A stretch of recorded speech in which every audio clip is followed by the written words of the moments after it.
Hello, आज हम पढ़ेंगे कक्षा 12वीं का चैप्टर 1 से कूलाम का नियम।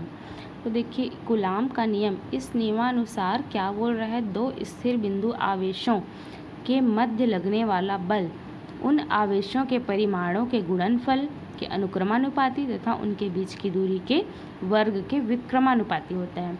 यह बल उन आवेशों को मिलाने वाली रेखा के अनुदिश लगता है। इस डेफिनेशन को आइए हम चित्र द्वारा समझते हैं।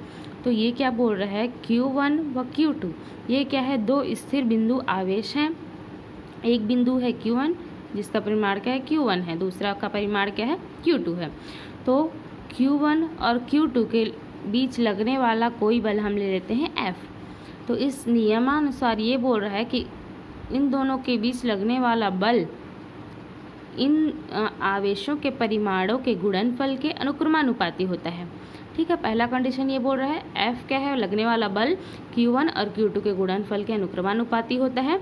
और दूसरा क्या बोल रहा है, इन दोनों परिमाणों के बीच की दूरी R के वर्ग, तो R का वर्ग क्या हो जाएगा, R का वर्ग की विक्रमानुपाती। विक्रम मतलब हो जाता है उल्टा, तो R का वर्ग का विक्रम क्या हो जाएगा, 1/R। तो R के वर्ग के विक्रमानुपाती होता है।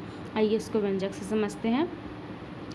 माना Q1 व Q2 दो बिंदु आवेश हैं। Q1 और Q2 क्या है, दो बिंदु आवेश हैं जो एक दूसरे से R दूरी पर क्या है, स्थित हैं। एक दूसरे से R दूरी पर स्थित हैं। यदि उनके बीच लगने वाला बल क्या हो, F हो, तो कूलाम के नियमानुसार से तो यह नियम क्या बोल रहा है कि उन दोनों के बीच लगने वाला बल उन दोनों आवेशों के परिमाण के गुणनफल के अनुक्रमानुपाती होता है। तो क्या लिखेंगे, F अनुक्रमानुपाती Q1 इंटू Q2। इसको दे देंगे समीकरण नंबर 1।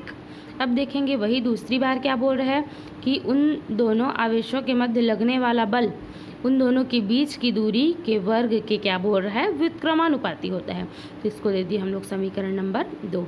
अब समीकरण 1 व 2 को मिलाकर लिखने पर, क्योंकि दोनों F के ही अनुक्रमानुपाती है इसलिए दोनों को क्या है, एक साथ लिखेंगे। देखते हैं क्या होगा। एक साथ लिखने के बाद हम देखते हैं कि F अनुक्रमानुपाती क्या हो जाएगा, Q1 into Q2 into 1/R का स्क्वायर। अब Q1 Q2 का 1 से गुणा करेंगे तो ये इतना ही आ जाएगा।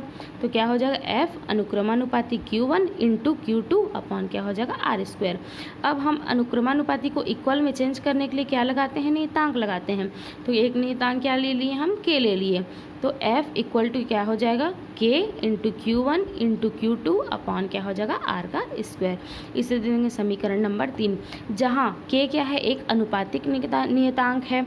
यदि निर्वात या वायु में दोनों आवेशों के बीच का माध्यम क्या हो, K, दोनों आवेशों के बीच का माध्यम K है, यदि इसका मान वायु या निर्वात में हो 1/4πε0 हो, तो समीकरण 3 में K की जगह हम क्या मान रख देंगे, 1/4πε0 हो। तो समीकरण 3 में मान रखने के बाद हमें क्या प्राप्त होगा, F इक्वल टू K की जगह लिख दिए 1/4πε0 इंटू जो समीकरण 3 में था एज इट इज उतार देंगे तो क्या हो जाएगा, Q1 इंटू Q2 अपॉन क्या हो जाएगा, R स्क्वायर। ये जो समीकरण प्राप्त हुआ है यही क्या है, कूलाम का नियम।